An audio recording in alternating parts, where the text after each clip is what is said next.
Mes chers amis chasseurs, je crois qu'il était temps qu'on se parle.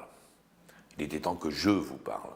Je vous parle d'une situation difficile pour moi, pour vous tous, qui laissera des traces. J'en ai bien peur malheureusement, qui provoque la colère de certains, peut-être moins l'enthousiasme d'autres, mais qui de toute façon va laisser durablement une plaie ouverte entre nous, que j'espère pouvoir combler le plus vite possible en ramenant tous les chasseurs à la chasse dans de bonnes conditions, c'est-à-dire pas seulement comme des régulateurs à sang-froid, mais comme des gens qui aiment la chasse, la convivialité et qui prennent du plaisir à la pratiquer avec leurs amis ou en famille. Alors on a un problème, c'est que nous sommes confinés. Vous l'avez compris, les missions de service public peuvent être appliquées, pas les autres, et ça c'est déjà quelque chose de très nouveau et de très douloureux pour une grande partie d'entre vous. Les missions de service public, c'est quoi? C'est simple dans le fond, c'est on est obligé de répondre à la demande de l'État, d'organiser et de structurer le prélèvement des animaux susceptibles de faire des dégâts aux intérêts économiques, qu'ils soient agricoles, sylvicoles ou tout autre. Même d'ailleurs les accidents de la route qui seraient en explosion totale si on n'agissait pas dans nos forêts rapidement en ce mois de novembre. Il faut bien comprendre que la mission de service public, c'est quelque chose qui est directement lié à l'existence des fédérations de chasseurs. Si on n'a pas de mission de service public, on est comme les autres. On est comme nos voisins belges ou allemands. C'est-à-dire qu'on est plus structuré, on n'est pas unis, on ne cotise pas directement sur un permis, tout ce qui revient en partie aux fédérations. On se retrouverait dans une position, je dirais, de bénévolat de votre part, mais qui enlèverait tout le poids à la chasse française. Plus de fédération, plus de CHRAN, plus de FNC, et un seul chef, le ministre ou la ministre de l'écologie en l'occurrence, parce que c'est une femme aujourd'hui qui a ce poste. Je ne vous fais pas de dessin, la liste des espèces chassables, surtout pour les migrateurs, la peau de chagrin, imaginez vous retrouver à tirer juste le col vert d'ici 2-3 ans, 4-5 ans, plus de bécasses, plus tout ça, comme nos voisins d'ailleurs, on n'invente rien, il suffit de regarder ce que font les autres et vous allez vite comprendre. Donc je pense qu'il faut bien saisir que ces missions de service public, c'est ce qui nous permet d'exister. Alors c'est vrai, c'est une nouveauté, on ne s'était jamais retrouvé dans cette position à devoir utiliser ce mode d'approche de la régulation à travers les missions de service public. Je vous l'ai écrit il y a quelques jours, le bonheur des uns n'a jamais fait le malheur des autres.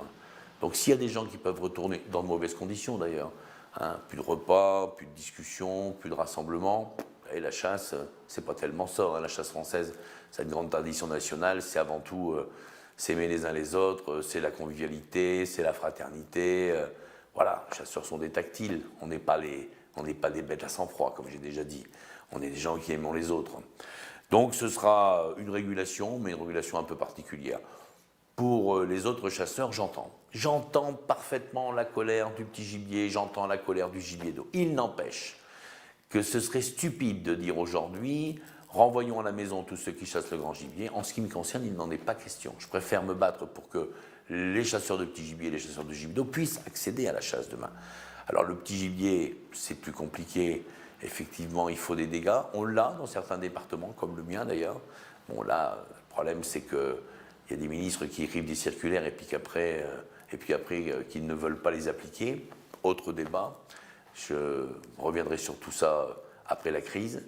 Alors après, de façon plus générale, petit, grand gibier, pêcheurs, randonneurs, vététistes, cavaliers, surfeurs, j'entends et je comprends qu'on a effectivement un Covid à combattre durement. J'en sais quelque chose, ma famille a été très très touchée par cette maladie. Il n'empêche qu'on peut aussi avoir une approche de bon sens. Comment expliquer aujourd'hui qu'on va faire des battues de grand gibier avec tous les gestes barrières et l'intelligence qu'il faut et le bon sens qu'il faut? Comment expliquer que rassembler des gens pour une certaine espèce de gibier et se retrouver pour une autre espèce en chasse individuelle ou avec son fils à la hutte pour passer une nuit, c'est pas possible. Comment expliquer qu'un cavalier seul dans la nature, un pêcheur au bord de l'eau avec son gamin, voilà, un sportif sur sa planche qui fait du surf, comment expliquer que ces cas de figure-là, effectivement, ne puissent pas être appliqués?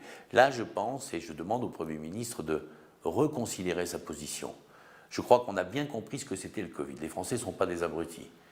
On a vu ce que c'était le premier confinement, on a vu ce que c'est la maladie, on sait ce que la maladie est capable de nous faire et de faire à tout le monde. Donc à partir de là, il faut absolument qu'on puisse accéder aussi à des petites bouffées d'oxygène pour tenir le coup. Et dans nos passions, être privé de nos passions, c'est quelque chose d'extrêmement difficile à comprendre. Alors, il y a peut-être des choses qu'on ne peut pas faire, je le sais, il y a sûrement des choses qu'on peut améliorer. Il en est pareil de nos petits commerces de campagne. Moi, je suis un élu du territoire, d'un petit village du Pas-de-Calais. Voilà, il y a des commerces qui ne réouvriront jamais chez nous.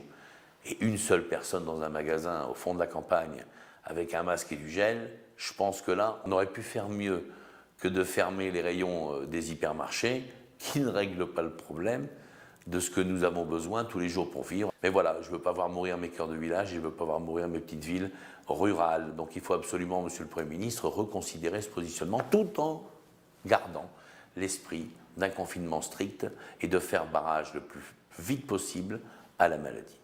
Comment imaginer avoir les cultures du monde agricole ravagées au printemps prochain? Mais c'est ce qui risque d'arriver. On va pas, je ne vous le dis pas avec le sourire, c'est une réalité. Si 850 000 sangliers sont capables de faire 77 millions d'euros de dégâts, ce n'est pas mathématique. 2 millions de sangliers, c'est peut-être 500 ou 800 millions d'euros de dégâts. Voilà, il y a un moment, quand on franchit un cap, c'est l'explosion. Donc moi, ça ne me fait pas rire. Et pour tous ceux qui remettent en doute, effectivement, ces possibilités de faire des dégâts, sont stupides, pour être gentils d'ailleurs, parce qu'il y a un vrai problème. Et le monde agricole, c'est quand même là où on chasse. Et le monde sylvicole, c'est là où on chasse. Donc si aujourd'hui, il faut les aider, préserver leurs intérêts économiques et préserver l'avenir de la chasse, parce que si demain on doit avoir de tels dégâts et de telles populations qui explosent, rassurez-vous, on n'aura pas besoin de nous longtemps. Donc il est urgent, effectivement, de protéger les intérêts économiques des ruraux à travers l'agriculture et la sylviculture. Et je vais revenir quelques instants sur le gibier d'eau. Alors je le sais que vous êtes les enfants terribles de la chasse française. Je vous connais. Je viens de cette frange de la chasse. Vous savez que toute mon histoire, elle est d'une chasse de petits gibiers et de gibier d'eau. J'ai souvent parlé et écrit d'ailleurs pas mal de lignes sur tout ça.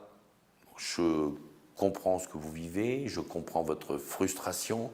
Je sais combien la passion est forte, tenace et vivante au sein du monde du gibier d'eau et des migrateurs, où j'associerai d'ailleurs les chasseurs de bécasses, qui ont une passion tout aussi forte. Les autres n'ont pas moins de passion, mais je sais qu'on est dans le culte de ces chasses. Néanmoins, je dois vous dire que je ne suis pas content du tout de ce que j'ai vu, de ce que j'ai lu. Voilà, j'ai vu des vidéos, j'ai vu des écrits, j'ai eu des questions, j'ai eu des messages. Je crois, mes amis, que vous vous trompez. Si vous pensez que je suis là pour ne pas défendre vos intérêts, vous n'avez rien compris. Vous n'avez pas compris ce que j'ai fait pour vous depuis 4 ans. Vous savez, je sais ce que c'est, être président d'1 million de personnes qui sont passionnées.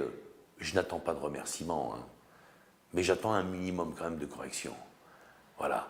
Alors plutôt que de suivre des gourous qui montent sur des tabourets pour vous haranguer à faire des conneries, écoutez-moi et écoutez vos présidents de fédération qui, eux, savent effectivement ce qui est bien pour vous.